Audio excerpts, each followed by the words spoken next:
Assalamualaikum warahmatullahi wabarakatuh. Selamat siang, pagi, dan sore untuk Bapak Ibu dosen, teman-teman semua, dan tim Asdos.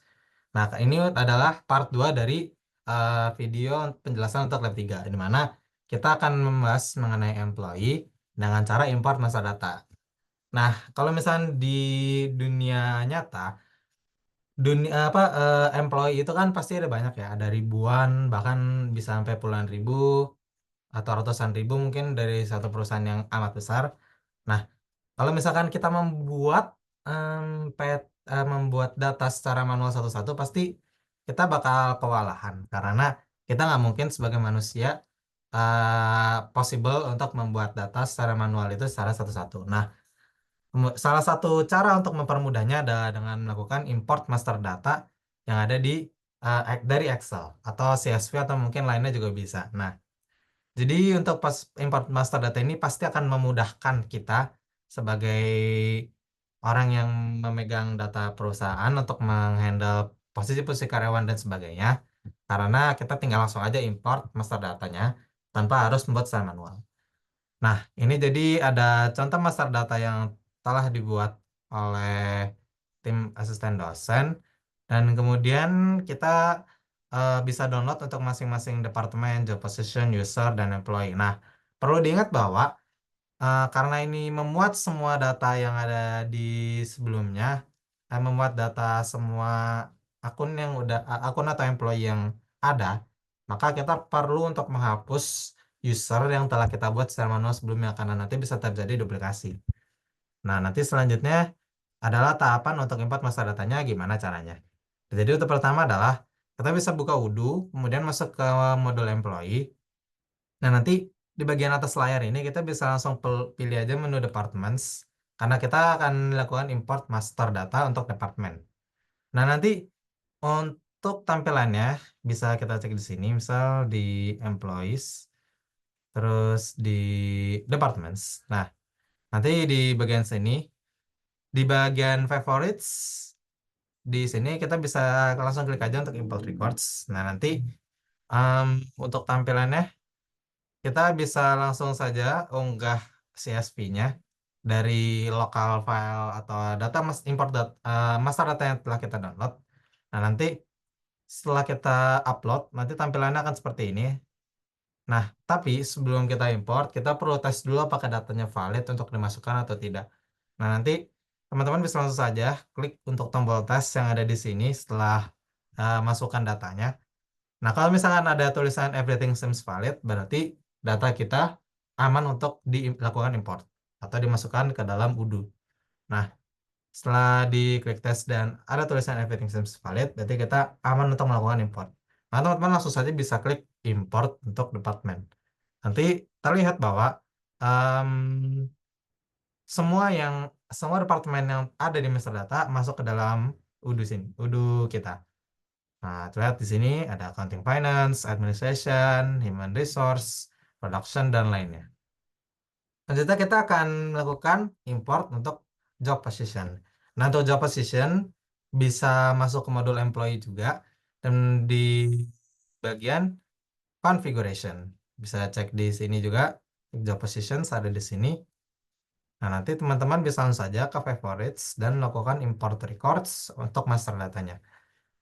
Sama seperti sebelumnya, kita perlu melakukan tes untuk master datanya. Jika everything seems valid atau muncul tulisan everything seems valid, maka kita aman untuk melakukan import. Maka kita langsung saja klik import. Dan nanti untuk tampilan job position saya adalah seperti ini. Bisa terlihat bahwa semuanya sudah masuk ke dalam Udo kita. Tanpa kita harus membuat manual satu-satu.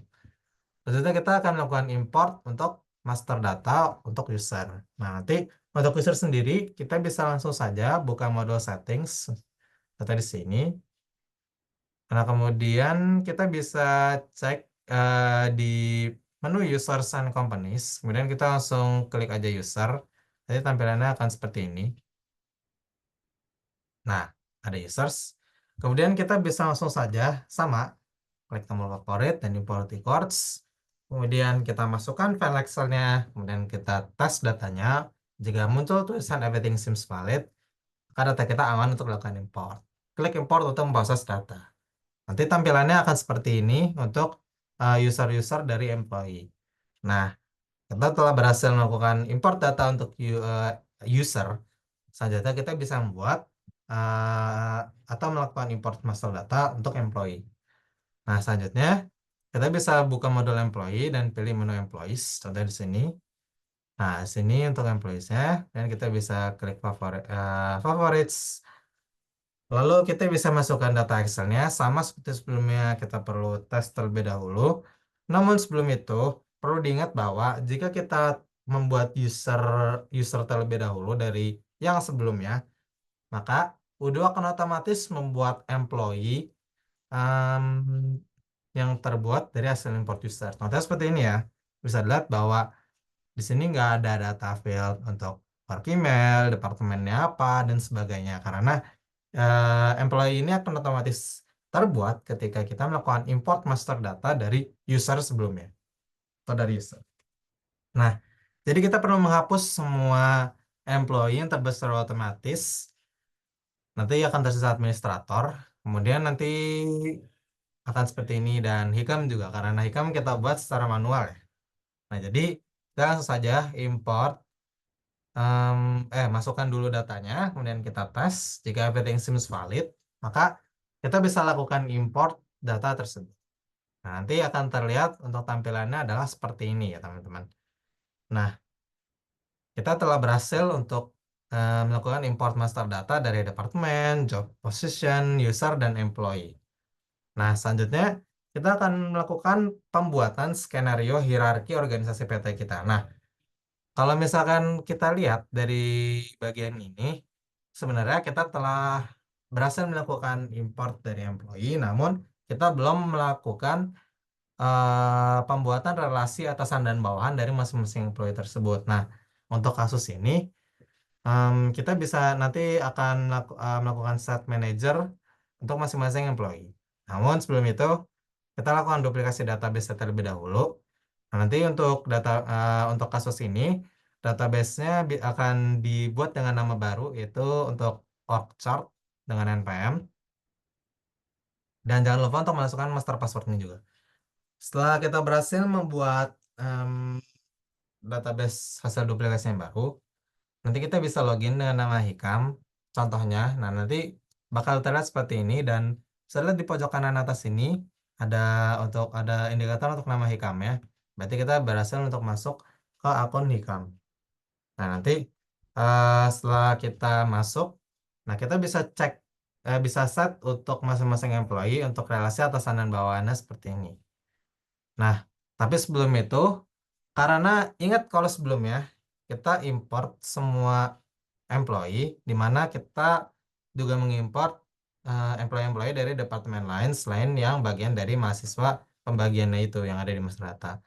Maka kita bisa hapus semuanya departemen selain untuk kasus ini adalah human resource agar menyisakan human resource saja supaya nanti kita bisa melihat hierarki organisasi khusus untuk human resource saja di PT kita.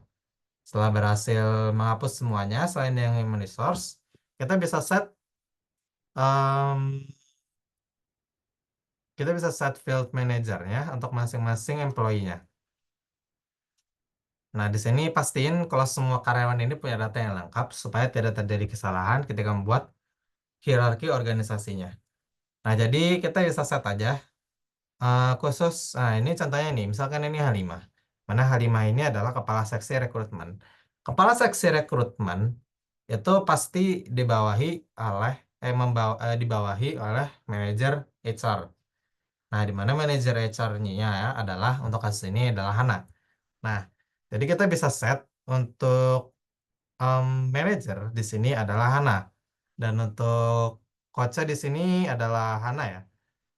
Sama juga ini nanti akan saya ubah di mediumnya. Nah, gimana kita mungkin bertanya-tanya kalau misalnya manajer itu gimana untuk nge-assign posisinya sebagai manajer atau sebagai paling atas dari hierarki. Nah, untuk manajer kita bisa kosongkan saja untuk kalau manajer di sini, namun kita bisa set coach-nya sebagai diri dia sendiri. Contoh seperti Hana, kita bisa set diri sendiri sebagai coach.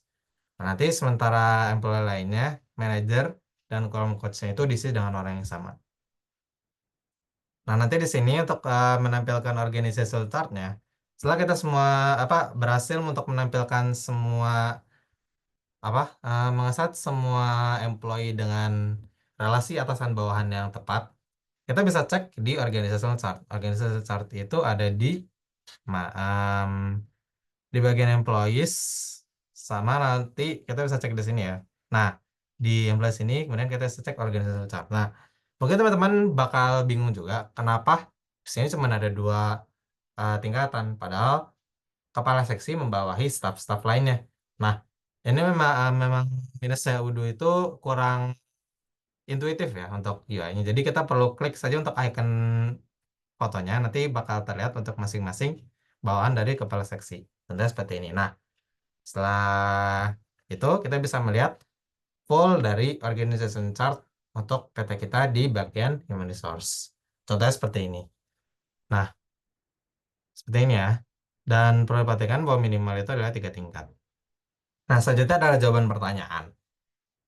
Bagaimana peran struktur organisasi yang kita buat di UDU dapat mendukung efisiensi operasional PT kita? Nah, dengan kita membuat struktur organisasi kan otomatis kita bisa tahu relasi hubungan atasan bawahan ya. Dan tentu dengan struktur terorganisasi ini, setiap employee pasti bisa memahami peran dan tanggung jawab posisi mereka dalam perusahaan. Secara singkatnya seperti itu. Nah, kemudian dengan demikian PT kita juga pasti bisa mengelola operasional secara lebih tepat dan akurat karena penugasan dan job desk dari masing-masing orang itu jelas gitu. Karena adanya organization chart seperti ini, jadi terlihat lebih jelas dan tahu bahwa masing-masing orang itu punya kedudukan di PT tersebut atau di PT kita. Nah, selanjutnya adalah pembuatan master data sendiri atau pribadi dari masing-masing mahasiswa. Nah, untuk saat ini kita bisa lihat bahwa kita harus mengisi semua field dari work information, private information, dan HR settings di data employee. Nah, saya bisa lihat bahwa ini merupakan data yang saya buat sendiri. Nah, sebenarnya untuk job departemen, job position, dan user ini sama. Namun yang perlu diperhatikan untuk perbedaannya adalah di bagian employee ini. Nah, bagian employee ini kita perlu set semua fieldnya supaya terisi. Nah, di sini bisa terlihat bahwa fieldnya memang ada banyak sekali. Namun, gimana caranya kita bisa mengetahui field-field apa saja yang harus kita masukkan atau bagaimana untuk format penamaannya. Nah, jadi pertama-tama kita bisa memanfaatkan ekspor data dari employee yang telah kita import sebelumnya dari master data yang pertama. Nah, kalau bisa kita lihat di halaman employee ini, kita bisa lihat nih kalau di employees. Nah, terus di bagian sini atas ini ada bagian list. Nah, nanti akan terlihat seperti ini. Dan kita checklist semua. Kita lihat action dan export. Nah, kita bisa lihat kalau di sini sebelah kiri adalah available fields yang bisa kita lakukan export data, di mana data-data ini bisa kita isi secara manual untuk pembuatan master data baru. Nah, kita bisa buat template juga untuk ini. Karena kalau misalkan nanti teman-teman ada salah penamaan format, kita bisa gunakan template ini untuk melakukan export ulang. Nanti setelah field-fieldnya ini diekspor, kita bisa cari satu-satu untuk di bagian sini. Kemudian kita include ke dalam formatnya supaya nanti akan jadi Excel baru. Nah, kemudian untuk datanya itu akan terisi seperti ini, teman-teman. Nah, nanti bakal ada beberapa field yang kosong ya. Dan untuk di case ini kan semua field sudah terisi karena memang sudah saya isi. Nah, nanti untuk masing-masing fieldnya bisa isi yang bagian yang kosong. Setelah itu, kita bisa lakukan import master datanya. Tapi kita sebenarnya ini nggak perlu diimpor, tapi kita tes saja apakah valid atau enggak. Nah, data di sini, kalau misalnya teman-teman sudah lihat everything seems valid, berarti master data yang baru kita siap untuk diimport atau tidak ada permasalahan dari master data yang baru kita. Nah, jadi kesimpulannya untuk lab kali ini, modul HR Organizational Chart dan proses import data master data ini tentu bisa mempermudah perusahaan dalam mengelola data untuk SDM-nya dengan lebih mudah dan teratur. Dan kita bisa lebih mudah dalam melihat pembagian job desk dan relasi atasan bawahan dalam perusahaan sehingga em, masing-masing karyawan tentu bisa tahu job desk apa yang harus mereka kerjakan dan juga masing-masing employee-nya juga mengerti mengenai informasi dari hierarki perusahaan tersebut. Demikian dari penjelasan saya untuk lab 3. Mohon maaf atas segala kesalahan. Terima kasih. Assalamualaikum warahmatullahi wabarakatuh.